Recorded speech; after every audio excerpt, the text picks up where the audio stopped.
아, 아침마다 샤워를 하면서 저는 늘 영혼의 샤워라는 저 나름대로의 기도를 드리곤 합니다. 하나님, 오늘도 우리에게 호흡을 허락해 주셔서 감사합니다. 어제 잠깐 말씀드렸지만은 내가 내 숨을 쉬는 것처럼 보이지만은 내가 오늘 숨을 쉬며 산다고 하는 것은 주님이 내 속에 생기를 불어넣기 때문에 숨을 쉬는 것입니다. 세상을 떠나는 사람들을 보면 자기들이 아무리 숨을 쉬고 싶어도 더 이상 숨을 쉴 수 없어서 세상을 떠나가지고, 그것이 의미하는 바는 무엇이겠습니까? 숨은 내게 속한 것이 아니라 하나님께 속한 것이구나. 하나님이 주시면 숨을 쉬는 거고, 하나님이 거두어 가시면 우리는 속절없이 떠나 흙으로 돌아가야 하는 것이죠. 그러니까 오늘 잠에서 우리가 깨어나 호흡을 하고 있다는 사실은 하나님의 은혜가 우리에게 지속되고 있음을 나타내죠. 그러면 하나님이 우리에게 생명을 이어가도록 기회를 주신 까닭이 무엇일까 생각해 봅니다. 그것은 어제보다 오늘 더 나은 사람이 되라고 하는 소명입니다. 우리는 날마다 어제의 삶을 반복하며 사는 것처럼 느끼지만 우리가 끊임없이 해야 하는 일은 어제보다 오늘 조금 더 나은 사람이 되는 데 있습니다. 그래서 샤워를 하면서 생각합니다. 하나님, 오늘 제가 생각하는 바가 저를 두고 생각하시는 하나님의 생각과 일치되게 해 주십시오. 기도합니다. 간략하게 얘기하고 있습니다만은 눈을 두고 기도합니다. 하나님, 오늘 내가 나의 이웃들을 바라볼 때 하나님이 그를 바라보는 눈빛으로 바라보게 도와주시고, 오늘 나와 만나 눈을 마주치는 사람이 나를 통해 하나님의 현존을 느끼게 해 주십시오. 남의 허물을 찾는 눈이 되기보다는 다른 이들의 숨겨진 눈물을 찾아내는 그런 눈물을 볼 줄 아는 눈을 제게 허락해 주십시오. 코를 두고도 호흡을 하죠. 하나님, 내가 숨을 들이마실 때마다 하늘의 생기를 호흡하게 하시고, 또 숨을 내쉴 때마다 내 속에 있는 미움과 더러움과 그리고 욕심 같은 것들을 내보내게 해주십시오. 입을 두고도 기도합니다. 오늘 내가 먹는 음식이 하나님이 내게 원하시는 바 행할 수 있는 힘이 되게 하시고, 내가 먹는 음식이 나의 인격을 살찌우게 해주십시오. 또 오늘 내가 입으로 뱉는 말이 누군가를 넘어뜨리는 말이 아니라 일으켜 세우는 말, 그리고 누군가를 살맛나게 만드는 말, 그래서 격려하는 말, 이런 말들을 하게 해주십시오. 또 귀를 두고도 기도합니다. 하나님, 하나님의 세미한 음성을 가려 들을 수 있는 영적인 예민함을 제게 허락해 주시고, 그리고 다른 사람이 참아내게 하지 못하지만은 그러나 그가 내면 속에서 하고 있는 그 말을 알아차릴 수 있는 귀를 내게 허락해 주십시오. 그리고 손을 두고도 기도합니다. 하나님, 오늘 내가 하고 있는 일에 복을 내려주셔서 이 일을 통해 하나님의 아름다우심이 드러나게 해주시고, 그리고 내가 손을 내밀어 누군가와 악수를 나눌 때 주께서 제 손을 통하여 그를 붙잡아 주시고 치유의 능력이 저를 통해 그에게 흘러가기를 소망합니다. 오늘 내 발걸음이 닿는 곳마다 주님의 평강이 있게 도와주시고, 나의 발걸음이 닿는 곳마다 불화했던 사람들이 화해하는 역사가 나타나게 하옵소서. 여러분, 이렇게 온몸을 두고, 제가 장기를 두고 기도하는 것은 여러분께 말씀 안 드렸습니다만은 이렇게 하루를 시작을 하곤 합니다.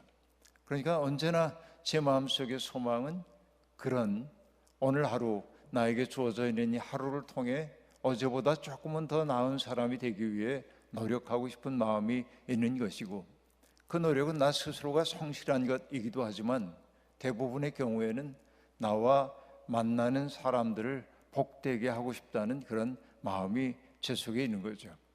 잘 되냐고요? 예, 잘 안 됩니다. 때때로 누군가 내게 귀찮게 여겨지기도 하고, 때때로 정말 저 사람과 만나고 싶지 않은 사람도 있고 한 것이 사실입니다. 그러나 하나님 앞에 지속적으로 드려왔던 그 기도가 저의 태도를 만들고 있음은 분명한 것 같습니다. 그러니까 어제보다 오늘이 조금 더 나은 사람이 되고 싶은 마음이 우리 속에 있는 것이죠. 그래서 여러분, 어제 제가 말씀드렸죠. 사람은 누구나 다 아름답습니다.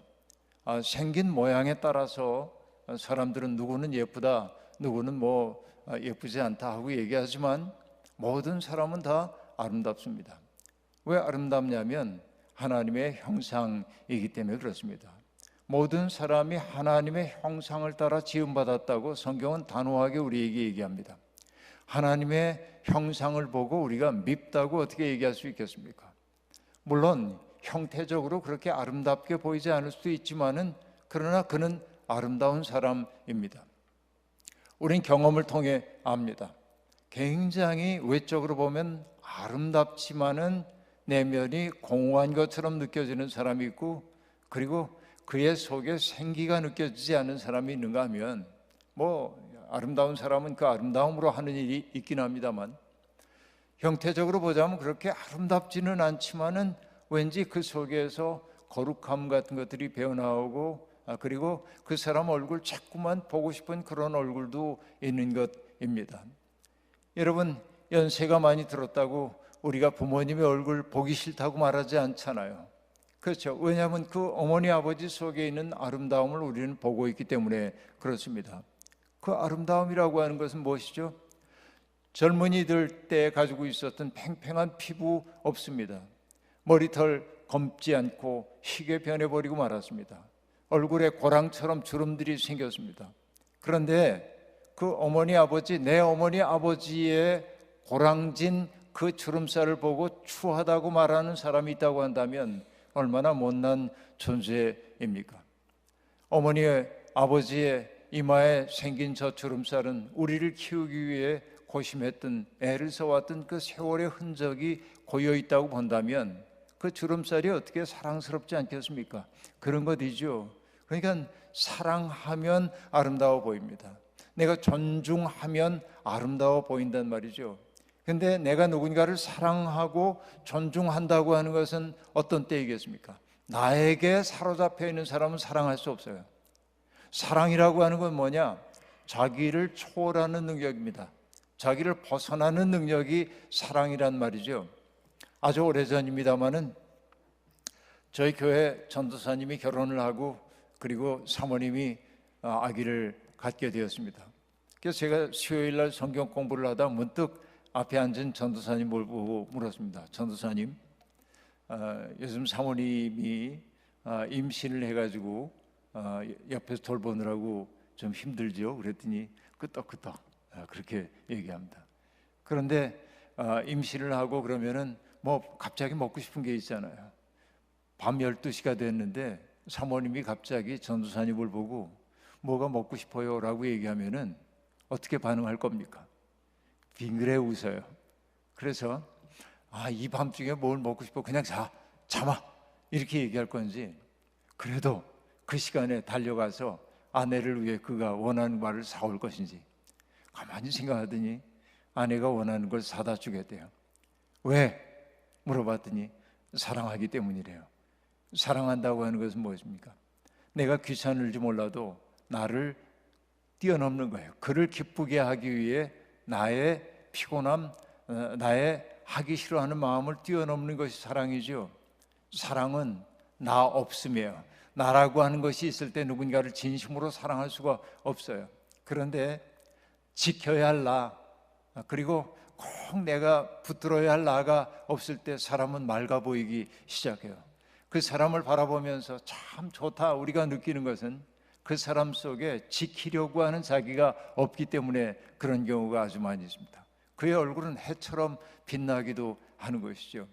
그래서 얘기했던 거예요. 죄라고 하는 것이 우리에게서 아름다움을 앗아간다고. 이 말이 조금 이상하게 들리는지 모르지만 죄에 매여 있는 사람의 얼굴은 맑거나 깨끗하지 못하고 더럽습니다. 더러운 거예요. 여러분, 더럽다라고 하는 말을 여러분 생각을 해보세요. 더럽다인데 덜 없다 이렇게도 한번 문자 파괴를 한번 해보자고요. 없어야 좋은데 덜 없어 아직은. 이게 우리의 더러움이에요. 내가 말끔하게 비워져야, 내가 없어져야 내가 맑은 사람이 되는데 우리가 그렇게 살지 못한다 하는 얘기입니다. 일전에 이철수라고 하는 판화가가 어느 잡지에 이제 사파처럼 들어가는 판화를 해놨는데 땅콩을 수확했다는 거예요. 땅콩 줄기가 이렇게 있고 매달려 있는 것들이 몇 개가 이렇게 있습니다. 그리고 몇 개는 바닥에 떨어져 있습니다. 근데 그 판화의 제목을 뭐라고 적어놨냐면 작가가 덜 떨어진 놈 그랬어요. 너무 재밌었어요. 그걸 보는 순간. 그게 뭐냐면은 덜 떨어졌다는 게 뭔지를 알았어. 놓아야 할 때 놓지 못하는 게 덜 떨어진 놈입니다. 근데 이건 정말 재미나는 얘기인데요. 우리가 추해지는 것은 놓아야 할 것을 놓지 못하기 때문일 때가 얼마나 많은지 모릅니다. 예수 그리스도를 모든 사람들이 하나님의 아들로 경험한 까닭은 뭐냐면 예수님에게는 지켜야 할 나라고 하는 게 없었기 때문에 그렇습니다. 언제나 누군가에게 자신을 선물로 주고 싶은 마음이 있었기 때문이죠. 자, 우리 오랫동안 예수를 믿어왔습니다. 그러면 여러분, 우리에게서 예수의 모습이 조금은 드러나야 할 것 아닙니까? 부부도 오래 살면 닮는다고 하는데 예수를 평생 믿어왔는데 내 모습에서 예수의 모습이 보이지 않으면 어떡하냐 하는 얘기입니다. 저는 어린 시절 부모님 떨어져서 서울로 올라와서 공부를 했습니다. 중학교 입학 시험을 준비하기 위해 서울로 올라가라고 학교하고 집에서 얘기를 해서 서울로 올라와서 지냈습니다. 이렇게 지내다가 어머니 아버지한테 필요한 거 있으면 편지를 쓰곤 했습니다. 아버님 전 상서 그러고 이렇게 내용 얘기하고 뭐가 이렇게 떨어지니 아버지 보내주시길 바랍니다. 그리고 맨 밑에 뭐라고 썼냐면 불초소자 기석올림. 여러분 초등학교 4학년생이 편지를 옛날엔 그렇게 썼단 말이에요. 불초소자. 근데 사실은 불초란 말이 뭔지 그때 잘 몰랐습니다. 어쨌든 어른들 하는 거 흉내내고 있었는데요.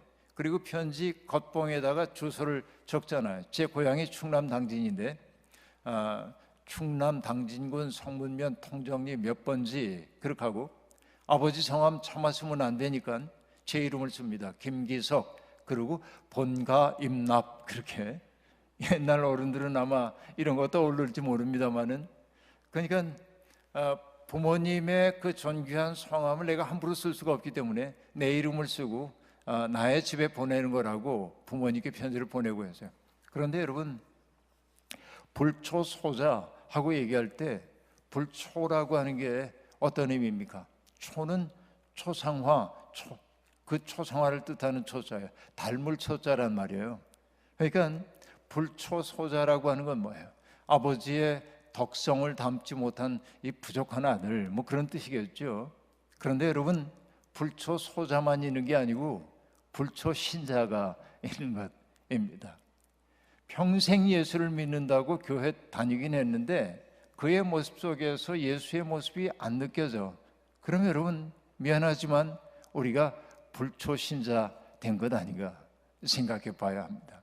그러니까 예수 믿는 사람의 말과 행실과 그리고 살아가는 모습 속에서 예수가 느껴져야 돼. 그래서 내가 예수 믿으세요 전도지 막 돌리고 그러지 않더라도 어느 날 누군가가 와가지고 저 궁금해서 그러는데요, 왜 그렇게 늘 맑아 보이세요?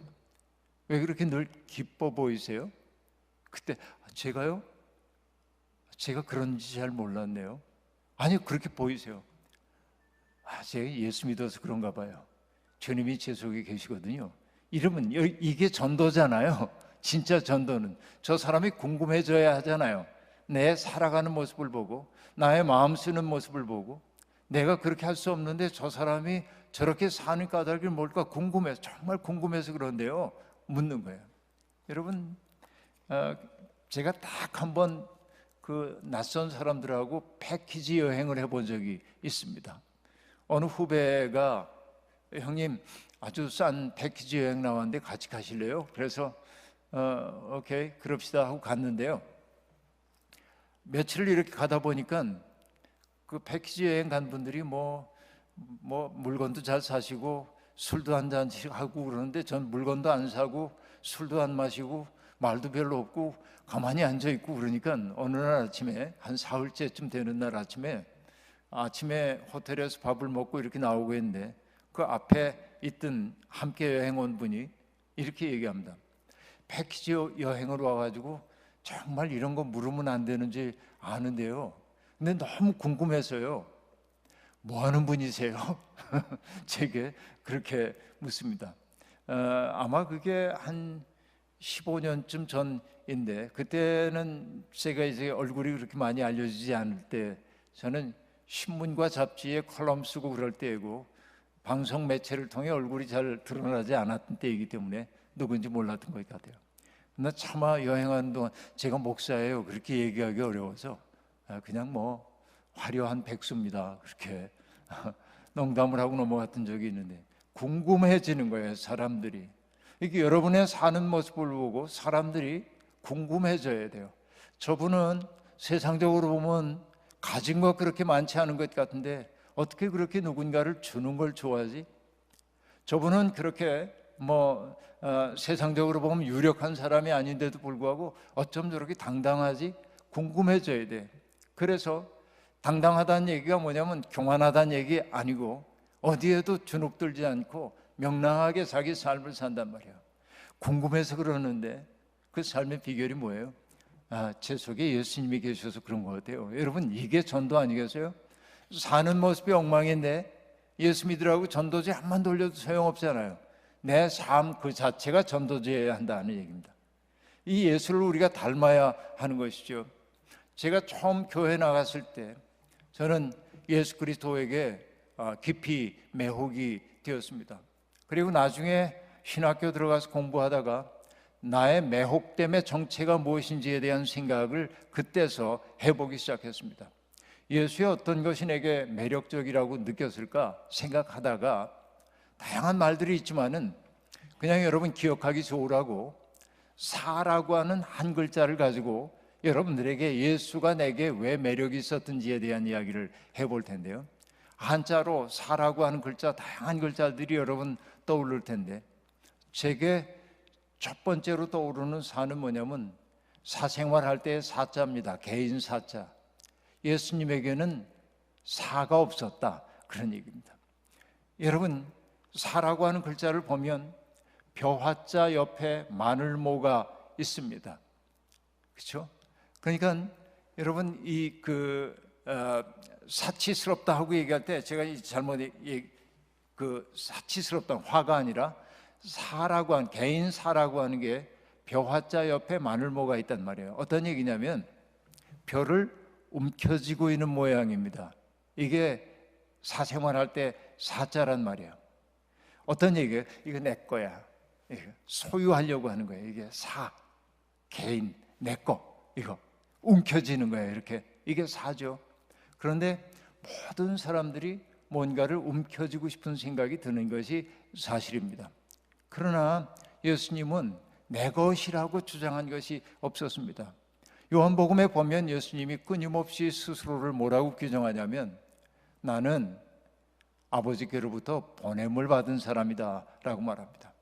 내가 그들에게 주는 가르침은 나의 가르침이 아니라 아버지의 가르침이래요. 내가 하는 일은 나의 일이 아니야, 나를 보내신 분의 일이야 라고 얘기합니다. 그러니까 예수 그리스도는 끊임없이 자기를 내려놓고 하나님으로 자기를 채워갔던 존재임을 알 수 있습니다. 그러니까 예수님이 요한복음에서 얘기하죠. 내가 이 세상에 온 까닭은 양들로 하여금 생명을 얻고 또 얻어 풍성하게 하기 위해 왔다라고 얘기합니다. 예수 그리스도가 이 세상에 오신 것은 나의 욕망을 채우기 위해서, 나의 사적인 이익을 추구하기 위해 온 것이 아니라 나를 보내신 그분의 뜻을 내 몸과 마음을 통해 이루고 싶어서 내가 이 세상에 왔다고, 내 인생은 그거라고 예수님은 그렇게 얘기합니다. 바로 이것이 주님에게는 나라고 하는 게 없었다, 내 욕망을 채우기 위해 살아가는 게 없었다라고 제가 얘기하는 까닭입니다. 요한복음에 나오는 또 다른 구절을 제가 사랑하는데요, 주님이 이렇게 얘기합니다. 나의 일은 아버지께서 내게 이끌어 주신 사람 가운데 하나도 잃어버리지 아니하고 마지막 날에 영생을 얻게 하는 것이니라, 이렇게 얘기합니다. 주님은 그것을 당신의 인생의 목표로 삼으셨단 말이죠. 근데 여기 중요한 인식이 하나 있습니다. 그건 뭐죠? 오늘 내 앞에 당도한 사람을 예수님은 어떻게 여깁니까? 아버지께서 내게 이끌어 주신 사람으로 여기는 거예요. 이게 중요해요. 오늘도 우리는 수없이 많은 사람들을 만나게 될 겁니다. 만나는 사람들을 그냥 습관적으로 대하는 게 아니라 예수님은 어떤 인식이냐면 아버지께서 내게 이끌어 주신 사람으로 보는 거예요. 그러니까 병든 사람을 보면 예수님은 그 병든 사람의 고통을 그대로 당신의 고통으로 느끼셔요. 예수님이 병든 사람을 보면서 불쌍히 여기셨다, 긍휼히 여기셨다, 민망히 여기셨다 이런 표현들이 나오는데요, 그때 사용되고 있는 단어는 뭐냐면 그 사람의 고통 때문에 본인의 창자가 끊어지는 것 같은 아픔을 느꼈다는 거예요. 제가 헬라어를 지금 얘기하지 않았습니다만은 가장 자주 사용된 스프랑크니조마이라고 하는 그 단어는 창자에서 비롯된 마음을 뜻해요. 그러니까 고통받는 사람을 보면 혀를 끌끌 차면서 어쩌다 저렇게 됐을까 참 불쌍하다고 돌아서는 게 아니고 주님은 자신의 고륙지친이 겪는 고통처럼 여기며 그 문제를 해결해 주고 싶었단 말이에요. 왜? 그 사람은 어떤 사람이에요? 아버지가 내게 이끌어 주신 사람이기 때문에 그런 거예요. 우리가 그런 마음으로 정말 살아간다면 얼마나 좋겠습니까만 우리는 그렇게 살지 못해요. 그러나 그렇게 살려고 노력은 해야 돼요. 오늘 내 앞에 있는 사람을 아버지가 내게 이끌어 주신 사람으로 여긴다면 어떻게 우리가 사람들을 함부로 대할 수가 있겠습니까? 그렇죠. 나의 어떤 목적을 이루기 위한 수단으로 그 사람을 삼을 수는 없는 일이에요. 아버지가 이끌어 주셨다고 믿는다면. 그러니까 우리가 예수를 조금이라도 닮았다고 한다면 개인 사랑에게 벼화자 옆에 마늘 모 있다고 얘기했는데 내 것, 내 욕심 이걸 사리는 게 아니라 나를 통해 하나님의 은혜가 그에게 흘러가기를 소망하는 것, 이게 예수적 삶이란 말이에요. 이게 이제 첫 번째 사자를 제가 얘기하는 거고요. 두 번째 사는 뭐냐면 비슷할 사자인데 주님은 누군가와 비슷해지려고 그러지 않아서 사이비 할 때 사자 여러분 생각나죠? 인변에 써이자를 쓴단 말이에요. 이게 사이비 할 때 사자예요. 비슷할 사자입니다. 사이비라고 하는 건 뭐죠? 비슷하지만 아닌 거예요. 비슷하지만 아닌 게 사이비입니다. 근데 여러분 사이비 종파들을 생각해 보면 우리가 뭐라고 하냐면 기독교의 외양을 띠고 있습니다. 그렇죠. 요즘 뭐 혹시 보셨는지 모릅니다만은 너무 끔찍한 일들이 한국에서 벌어지죠. 종교계에서 나는 신이다 뭐 이런 프로그램 혹시 얘기 들어보셨어요? 뭐 정명석이라고 하는 사람이 얼마나 그 젊은 아리따운 여인들을 종교로 올가매가지고 성적으로 착취하고 이런 일들, 아가동산 이야기, 이단 종파들이 많잖아요. 그들이 다 뭡니까? 기독교하고 비슷한 걸 가지고서는 변질시키고 있는 거예요. 그러니까 기독교적인 요소가 전혀 없다고 얘기할 수 없지만은 그거를 가지고서는 딴 거로 바꿔버리고 만 거예요. 이게 사이비입니다. 여러분 요즘은 그런 사람이 있는지 없는지 모르겠습니다만은 가짜 휘발유가 나던 때가 있었는데요. 우리 후배가 이렇게 묻습니다. 후배 목사님이 여러분 가짜 휘발유를 만들 때 가장 많이 들어가는 게 뭔지 아십니까? 그렇게 물어요. 그럼 사람들 물이 들어가나? 아니면 거기 뭐 연화제가 들어가나? 뭐 이렇게 얘기해요. 그런데 그 목사님이 이렇게 얘기합니다. 가짜 휘발유에 가장 많이 들어가는 거 휘발유입니다. 그렇게 말해요. 휘발유에다 딴 걸 조금 섞는 거예요. 이게 가짜 휘발유예요. 그러니까 여러분 이 사람들이 사이비에 빠지는 까닭이 뭐냐면 비슷해. 복음과 비슷해 보여요. 기독교적인 표현을 써요. 하나님의 은혜에 대한 이야기를 해요. 용서에 대한 이야기를 합니다. 그리고 뭔가 확신을 주는 것처럼 보여요. 그런데 나중에 알고 보면 전혀 다른 길로 데리고 가는 거예요. 이게 사이비입니다. 예수님은 그래서 사이비가 전혀 아닌 예수님은 누군가를 카피하려고 그러지 않았다는 얘기입니다. 자, 살인하지 말아라 계명이 있어요. 그렇죠? 살인하지 말라는 계명이 주어졌습니다. 인간에게. 그러면 여러분 생각해 보세요. 아, 나는 살인 안 했어. 난 사람 죽인 적이 없어. 난 이 계명 지킨 적이 없지. 그러나 주님은 살인하지 말라는 계명 속에 담겨있는 하나님의 마음을 알아차리는 분이잖아요. 그러니까 살인하지 말라고 하는 얘기가 아주 실질적으로 누군가를 죽이지 말라는 단순한 그 계명이 아니라는 사실을 아는 거예요. 그래서 주님은 말씀하셨습니다. 옛사람은 너희에게 말하기를 살인하지 말라 했지만 나는 너희에게 말한다. 형제를 보고 바보라고 하는 자마다 옥에 갇힐 것이요. 그렇게 말해요. 옛사람이 말하기를 간음하지 말라 하였다는 것을 너희가 들었다. 간음하지 말래요. 그러니까 나는 음행을 하지 않았으니까 난 간음하지 않았어. 이렇게 안심할 수 있지만 주님은 뭐라고 얘기합니까? 여인을 보고 음욕을 품은 자는 이미 간음했다라고 얘기합니다. 그러니까 살인하지 말라고 하는 계명 속에 담겨있는 하나님의 마음은 뭐냐면 생명을 없애는 일뿐만 아니라 생명을 풍성하게 하려는 게 하나님의 마음이에요. 주님은 그걸 알아차리는 거예요. 간음하지 말라 하고 얘기할 때 외적인 행위를 하지 않고 안심하는 게 아니라 어떤 사람도 나의 쾌락을 위한 도구로 삼으면 안 된다. 그를 정말로 존중해야 한다는 하나님의 마음을 읽어내는 거예요. 바로 이게 예수 그리스도인 거죠. 그러니까 남들이 하는 말을 앵무새처럼 반복하는 게 예수님이 아니란 말이에요. 계명 속에 담겨있는 하나님의 마음이 무엇인지를 알아차린단 말이에요. 이게 오리지널한 삶이에요. 여러분, 어떤 사람은 이렇게 얘기한 적이 있습니다. 오리지널로 태어나서 카피로 살아가는 것을 타락이라 한다. 그렇게 얘기합니다. 우리 모두 오리지널한 존재들입니다. 하나님이 여러분 지금 지구상에 있는 78억의 인구 가운데 나하고 똑같은 존재는 단 한 명도 없습니다. 내가 이 세상에 78억 명 가운데 어느 누구도 나와 동일하지 않은 존재로 여기에 있다는 얘기는 뭐냐면 하나님은 나를 통해 하시고자 싶은 일이 있기 때문에 그런 거예요. 그러니까 여러분 나를 소홀히 여기면 안 돼요. 어제도 얘기한 것처럼 나는 하나님의 꿈이에요. 내 가정만 축소해서 생각해 보자고요. 여러분 내 가정만 보더라도 아내가 저기 있습니다만 아내에게 제가 유일한 남편입니다. 그러니까 남편으로서 내가 아내에게 해줄 수 있는 건 나밖에 해줄 수가 없어요. 제 아들, 딸 관계 마찬가지입니다. 손자, 손녀 있거든요. 그 아이들에게도 나는 유일한 할아버지인 거예요. 내가 아니면 줄 수 없는 사랑이 있죠. 내가 이 세상에 있다고 하는 것은 내가 아니고는 할 수 없는 일이 있기 때문에 하나님이 나를 두신단 말이에요. 그러니까 바로 이게 오리지널한 거예요. 이런 삶을 살아야 돼. 남들이 하는 것을 카피나 하고 살다가 인생 복잡해지면 안 되는 거예요.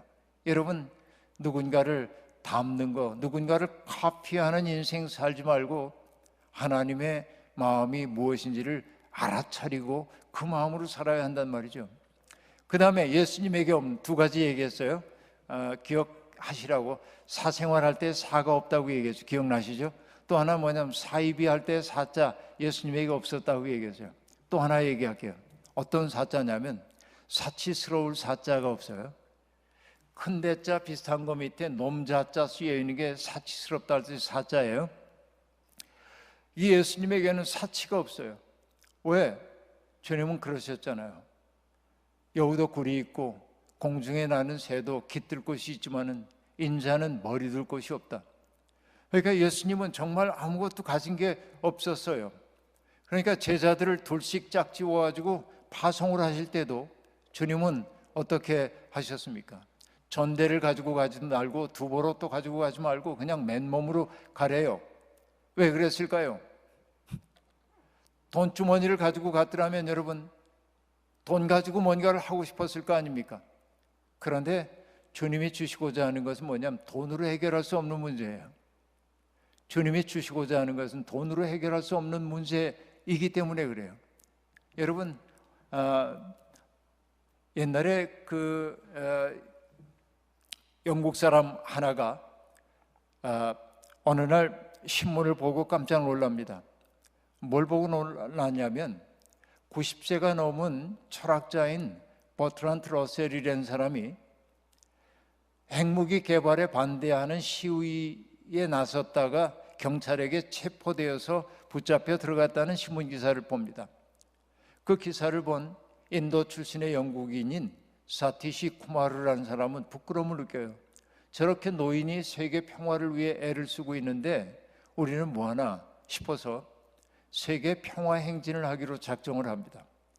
그리고 인도에서 가장 마하트마 간디 이상의 존경을 받고 있었던 비노바 바베라고 하는 사람을 찾아가서 선생님, 우리가 이렇게 평화 행진을 하려고 하는데 핵무기를 가지고 있는, 옛날 얘기예요, 8개 나라인가 그랬답니다. 이 나라들을 다니면서 이 지구를 파멸시킬 수 있는 핵무기를 철폐하라고 이렇게 운동을 하고 싶은데 어떻게 하면 좋겠습니까? 그러자 비노바 바베가 이 사티시 쿠마르에게 2가지를 얘기했습니다. 첫째, 네가 폭력 없는 세상을 지향한다고 하니 육식을 하지 말아라. 왜냐하면 비노바 바베는 힌두교도였기 때문에 육식을 하지 말라고 첫째 얘기했습니다. 그건 우리하고 큰 관계가 없을 수도 있는데, 그 2번째는 뭐냐면 놀라운 얘기를 했어요. 돈 주머니를 가지고 가지 말라는 거예요. 여러분, 세계 8나라를 다니려고 하는데 어떻게 돈 없이 다닐 수가 있습니까? 이게 도보로 가야 하죠. 걸어가야 합니다. 또 누군가에게 손들어 가지고 차 태워달라고 해야 합니다. 그런데 이 사티시 쿠마르가 자기의 경험을 담은 책에서 이렇게 얘기합니다. 내가 어떤 마을에 걸어 들어가서요, 그리고 내가 세계 평화를 위해서 이렇게 행진합니다, 앞에 써붙이고 가요. 그러면 사람들이 이 사람 뭐야 하고 궁금하잖아요. 몰려와요. 그러면은 먼 길을 걸어와 가지고 너무나 피곤할 때, 여러분 하루에 지금 10시간을 걸었어요. 먼지투성이에요. 땀투성이에요. 그러면 어떤 마을에 딱 도착했을 때 제일 먼저 하고 싶은 일은 뭡니까? 안락한 숙소에 들어가서 따뜻한 물로 샤워하고 싶잖아요. 그러잖아요. 근데 돈이 없어. 그럼 어떻게 해야 합니까? 누군가가 나를 맞아주지 않으면 한 대잠을 자야 하는 거예요. 그때 이 사티시 쿠마르가 얘기합니다. 돈으로 해결하면 간단하다는 거예요. 호텔에 들어가가지고 그냥 샤워하고 쉬면 되는 거죠. 돈이 없어. 이거 뭘 해야 합니까? 누군가가 우리를 따뜻하게 맞아들여주기를 바라야 하는데, 그러기 위해 하는 건 뭐죠? 내 경험을 누군가에게 나눠주고 나를 선물로 주지 않으면 안 된다는 거예요. 먼저 나를 선물로 주기 시작할 때 그 사람들의 마음이 열리고, 아, 그런 뜻이에요? 우리 집에 와서 머무세요. 그런다는 거죠. 이게 예수님이 제자들을 세상에 보내면서 돈주머니 가지고 가지 말라는 말은 뭐냐면, 너희들의 문제를 돈으로 해결하려고 하지 말고 너 자신을 선물로 주라는 거예요. 너희 자신을. 그러니까 여러분, 우리도 그래요. 누군가가 돈으로 뭔가를 선물을 주면 고맙습니다. 그러나 그 사람이 돈으로 해결될 수 없는 사랑을 내게 준다든지, 내가 고통스러울 때 내 곁에 끝까지 있어 줬다든지, 그렇죠? 내가 울고 있을 때 다가와서 등을 토닥여 줬다든지, 그럴 때 그게 나를 산자의 땅으로 이끌 때가 있잖아요. 그러니까 예수님은 가진 게 아무것도 없었어요. 가진 게 아무것도 없었는데 여러분, 인류를 이렇게 아름답게 바꿔낸 분이 예수님이잖아요. 주님은 힘 가지고 뭔가 한 거 아니란 말이죠. 그래서 오늘의 교회가 잊어버리고 있는 게 하나 있습니다. 그건 뭐냐?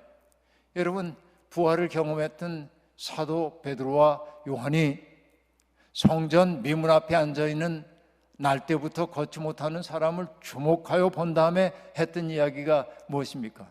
이렇게 얘기하죠. 금과 은은 내게 없지만 내게 있는 것으로 내게 주노니 곧 나사렛 예수의 이름으로 일어나 걸으라 라고 얘기하자 그가 일어나 걷기도 하고 뛰기도 하며 하나님을 찬미했다. 성경이 그렇게 얘기합니다. 그런데 여러분, 몇 주 전에 제가 그 본문으로 설교를 하면서 제가 우울해졌어요. 그리고 교인들에게 이렇게 얘기했습니다. 오늘의 교회는 금과 은은 있는데 나사렛 예수의 이름의 권능은 잊어버렸단 말이죠. 왜? 우리가 주님의 사랑으로 해야 할 일을 돈으로 하려고 할 때가 너무 많기 때문에 그런 거예요. 우리 교회가 경제적인 능력이 있어, 그러니까 뭔가를 할 수 있어, 여기에 매달리다 보니까 내가 누군가에게 나를 선물로 줘야 한다는 사실을 잊어버리고 사는 거예요. 사치스러워졌어요. 가난한 교회들도 있지만 주님은 사치스러울 사가 없어요. 그래서 당신을 선물로 줄 수밖에 없었어요.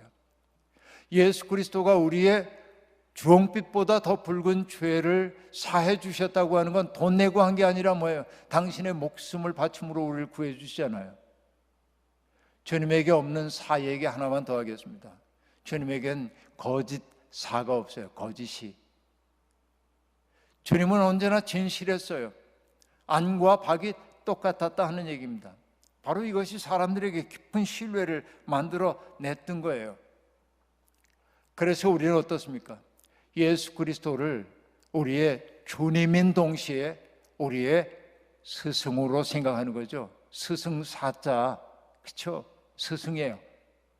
그러니까 여러분, 예수를 인류의 위대한 현인으로 얘기하는 게 아니고 주님은 우리의 죄를 대속해 주신 대속의 주님이시지만은 그것만 고백하면 안 되고 우린 예수 닮아야 하니까 예수님을 선생님 삼아가지고 우리들 배워야 돼.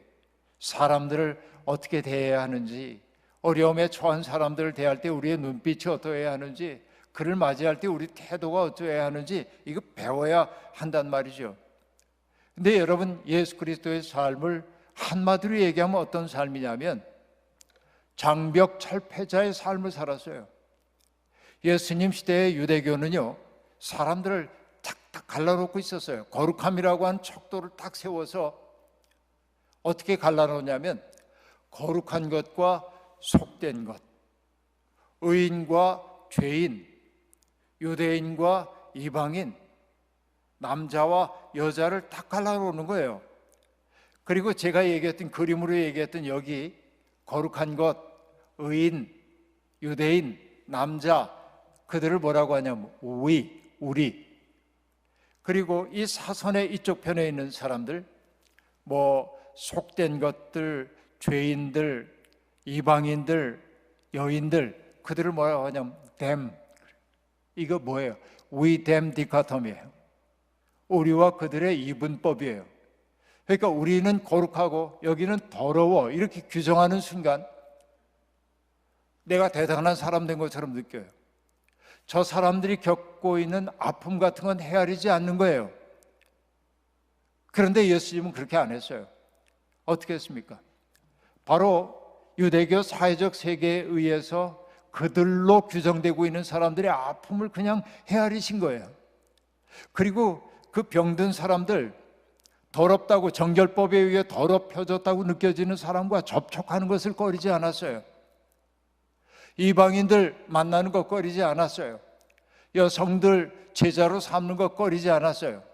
죄인으로 규정된 사람들의 친구 되는 것 꺼리지 않았어요. 이게 뭐 때문에 그러냐면 유대교 사회적 세계는 거룩함이라는 척도를 가지고 사람들을 갈라놓았지만은 예수님의 척도는 거룩함이 아니었어요. 뭐였냐? 자비였어요. 자비한 마음이에요. 영어로 compassion 그러죠. compassion. common together, 함께 뜻이고 passion은 suffering이에요. 함께 아파하는 마음이에요. 어떤 사람을 바라볼 때 더러워라고 규정하지 않고 얼마나 힘들까, 얼마나 아팠을까, 그리고 덥석 안는 거예요. 안아주자 녹아요. 그 사람들이 마음속에 있는 얼음이 녹는단 말이죠. 이게 자비예요. 자비라고 얘기할 때 자라고 하는 건 사랑이라는 거 우리가 알고 있고요, 비라고 하는 건 슬픔이에요. 그의 슬픔까지도 내 슬픔으로 받아들이는 거예요. 그러자 뭐냐면 예수님이 있는 곳에서 어떤 일이 벌어집니까? 사람들 사이에 장벽이 허물어져요. 잔치가 벌어져요. 이게 복음서가 거듭해서 보여주고 있는 대목이란 말이에요. 이것을 오늘 읽었던 에베소서는 뭐라고 정리를 해놓고 있습니까? 이방인과 유대인 사이에 막힌 담을 주님이 어떻게 했다고요? 당신의 몸으로 허무셨대요. 그래서 소통할 수 없었던 사람들이 소통하게 만들었다 말이죠. 여러분, 우리도 정말 많은 담을 세우며 살거든요. 담을 만들어요. 점점 소통할 수 없게 만들어요. 기독교가 그런 역할을 하고 있는 경우도 있습니다. 그러나 우리 주님은 안 그러셨어요. 담을 허물어 사람들 만나게 했어요. 미워하지 말아야 돼요. 이해하려고 애를 쓰지 않으면 안 된다 하는 말씀입니다. 뭔가 벽 하나를 넘어서야 내가 새로운 차원의 삶이 열리는 거예요. 여러분 들어보셨는지 모르겠습니다만은 오방 최홍정이라는 목사님이 계십니다. 1880년생이에요. 그러니까 우리 옛날 분입니다. 1880년에 태어난 이분은요, 어려서부터 어머니를 여위었습니다. 어머니가 일찍 세상을 떠났고 새어머니 아래에서 자라면서 어린 시절을 너무 불우하게 지내게 되었습니다. 그나마 기둥처럼 여겼던 아버지가 세상을 떠난 다음에 삶에 대한 비관이 그에게 찾아와요. 그래서 좀 거칠게 이렇게 살았습니다. 광주 지역에서 그는 주먹을 쓰는 wal패가 되었습니다. 그런데 어느 날 우연히 광주에서 선교사 포사이트라고 하는 사람이 만든 병원에 우연히 이렇게 갔는데 보니까 이 선교사 포사이트가 한센병 환자 한 사람을 데리고 오는 걸 보았습니다. 여자 환우였는데 한센병 환자를 이 포사이트가 자기 병원에 데려다가 치유해 주려고 데리고 온 거예요. 사람들이 야단이 났습니다. 나 환자를 이 병원에 데려왔다고 감염될까 봐 너무 무서우니까 그 여환우를 쫓아내라고 야단을 한 거예요. 그러자 포사이트는 할 수 없이 이 여인을 병실로 데리고 가지 못하고 병원 마당에 있는 이렇게 천막이 쳐져 있는 곳으로 이 여인을 부축해서 가고 있었습니다. 온몸에 얼굴과 손 같은데 고름이 잔뜩 맺혀 있는, 어떻게 보면 흉해 보이는 그런 모습이었습니다. 그런데 이 포사이트가 그 여인을 부축해 가고 있는데 그 한센병 환자가 지팡이를 이렇게 짚고 있었는데 지팡이를 툭 떨어뜨린 거예요. 그러니까 포사이트는 이 환자를 이렇게 부축하고 있고 제대로 걸을 수 없기 때문에 지팡이를 주어야 하는데 마침 이렇게 보니까 최홍정이 거기 서 있는 걸 보고 포사이트가 얘기합니다. 젊은이, 저 지팡이 좀 집어주지 않겠나? 이렇게 물은 거예요. 여러분 같으면 어떻게 했겠어요? 꺼림직하죠, 여러분? 오방 최홍정도 꺼림직했어요. 그런데 그 꺼림직함을 떨쳐버리고 용기를 내가지고 지팡이를 주어서 그 여인에게 손에 쥐어줬습니다. 그때 그 한센병 걸렸던 그 여인이 일그러진 표정이긴 하지만 환한 미소로 고마움을 표했어요. 그런데 그 미소와의 만남이 최홍정의 삶의 방향을 영원히 돌려놨습니다.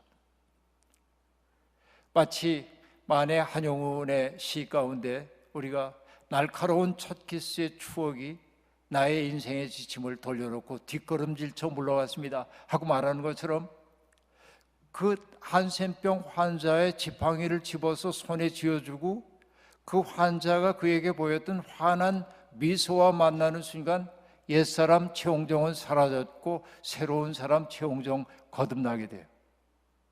그의 삶이 완전히 새로워집니다. 광주 지역에서 이 최홍정 목사는요, 너무나 아름다운 일들을 감당하기 시작합니다. 그리고 나중에는 광주의 나병원을 시작하고요, 나 환자들의 권익을 세우기 위해서 나 환자들과 더불어 서울까지 행진하기도 하고요, 나 환자들의 아버지가 되는 거죠. 그 순간 담이 허물어진 거예요. 지켜야 할 나라고 하는 담이 무너졌을 때 그가 들어간 세계는 뭐냐면 은혜의 세계 속에 들어갔단 말이죠. 우리는 자꾸 담을 세우면서 은혜 밖에 머물고 있는지도 모릅니다. 예수를 믿는다고 하는 것은 뭐냐? 이런 담들이 허물어지는 걸 경험해야 돼요. 예수 믿는 사람이 있는 곳에서 절대 만날 수 없다고 생각했던 사람과 만날 수 있어야 돼요. 만나서 대화를 하고 그 속에 있는 아름다움을 볼 수 있어야 돼요. 그래야 평화가 오는 거예요. 예수 믿는 사람들은 샬롬의 사람이 되어야 합니다. 담을 허무는 사람만이 샬롬의 사람이 될 수 있는 것입니다. 갈보리 모든 교우들이 예수님 닮은 분들이 되기를 원합니다. 4가지의 사자를 얘기했었는데 여러분 다시 한번 복습삼아 얘기해 보세요. 처음에는 사사로울 사, 개인 사생활할 때 사가 없어서 주님에겐, 그 다음에 뭐죠? 사이비 할 때 비슷할 사자가 없었어요. 세 번째 뭐예요? 사치스러운 거 없었어요. 가진 게 없었기 때문에 자기를 선물로 줄 수밖에 없었어요. 네 번째 뭐였습니까? 거짓사가 없었어요. 그것들이 말끔하게 비워지니까 뭐가 됐어요? 스승이 될 수 있었어요. 우리의 삶을 아름다운 방향으로 해주는 스승이 될 수 있었어요. 그래서 우리는 뭐예요? 그 예수와 잇대어져 있기 때문에 구원받은 사람이 되었어요. 그게 뭡니까? 은사라고 얘기할 때 사 아닙니까? 그 사, 주님은 우리에게 선물이 되셨어요. 우리는 그런 예수를 믿고 있어요. 예수를 믿는 사람들 아름다워야 돼요. 여러분의 삶이 예수님과 더불어 날마다 아름다워지시기를 주의 이름으로 축원합니다. 자비로우신 주님, 부족한 정을 오늘도 세우셔서 하나님의 말씀을 전하게 해주셨으니 감사합니다. 갈보리 교회에 속해 있는 믿음의 식구들이 날마다 주님을 닮아가게 도와주시고 저들의 모습 속에 주님의 모습이 반영되게 도와주시고 저들의 살아가는 모습 속에 그리스도의 향기가 흘러넘치게 하옵소서. 예수님의 이름으로 기도하옵나이다. 아멘.